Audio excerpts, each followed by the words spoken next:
We all reminisce about Plague Inc., taking over the world in a simulation with a deadly virus and doing it over and over and over again just to feed our fantasy of killing everyone on Earth, or just making the whole world perish to something called sweaty balls. Either way, Plague Inc. is an incredible sandbox game in the medical field. Whether or not it's scientifically accurate is a question that I am in no regards capable of answering, but I do know that if I want to infect everyone in the world, I should probably not directly burst myself to upgrade my disease to total organ failure. Hey all, G-Spree here, and welcome to Plague Inc. I'm here to break down why this game is a fantastic roguelike. Who asked? Nobody, but you know what? If I can argue that this game is a roguelike and people like it, then boy howdy, do you know what kind of series is coming next? Anyway, let's start by breaking down gameplay, shall we? So first time launch of this game, we're met with just one plague to choose from, and then we see that 8+ other diseases are locked until we beat the game with the previous disease, and there's also like the Planet of the Apes one, and some, I don't know, vampire type deal. But right away we see that there are considerable like difficulty levels. Or if we take like Slay the Spire as an example, you start with Ironclad and then you beat the game with Ironclad, unlock Silent, beat the game as Silent, and then unlock Defect.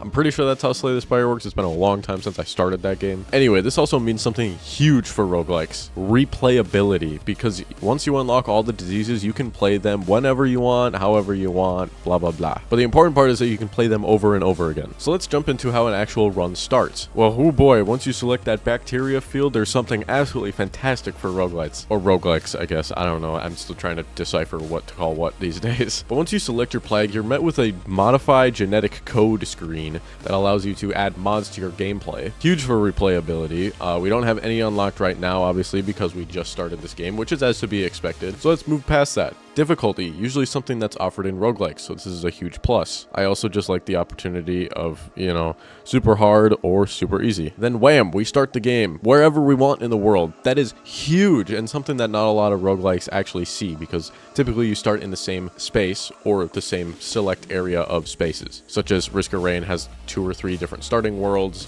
Dead Cells has 1, you know, stuff like that. But this is a nice fresh twist, because Plague Inc. you can literally start in any of the umpteen, like 200+ countries there are in the world. Now we can get into the actual gameplay. I'll preface by saying that I actually don't think I've won a single game of Plague Inc. Since middle school, so this is strictly going to be an educational run.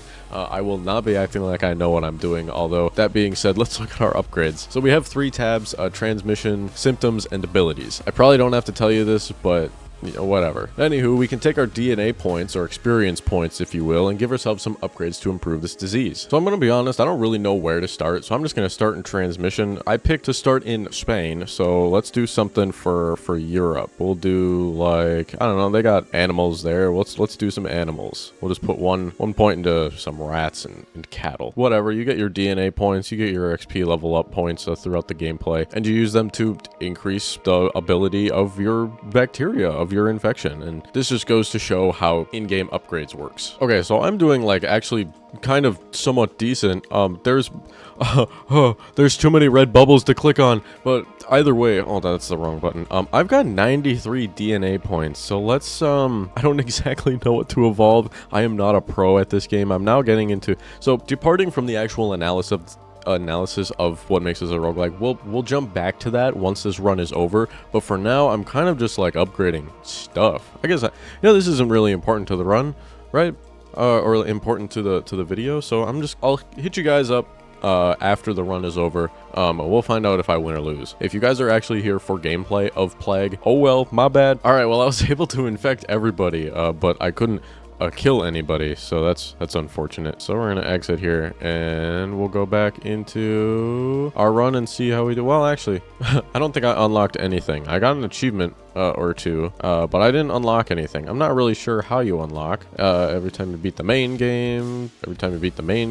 Oh well, once I actually beat the game as bacteria, then I get to unlock all this stuff. Let's regroup here. All right, so the biggest box this game checks for roguelike is replayability. Then we have out-of-game upgrades unlocked by doing well in the run. You also get to unlock different diseases upon beating the game with the previous disease, and honestly that's about it. It's a super simple concept that offers hours of gameplay. That in itself is a pretty big reason that I would call Plague Inc. a roguelike game. I hope this was enjoyable, maybe insightful. Either way, I hope to see you next time. Have a wonderful day.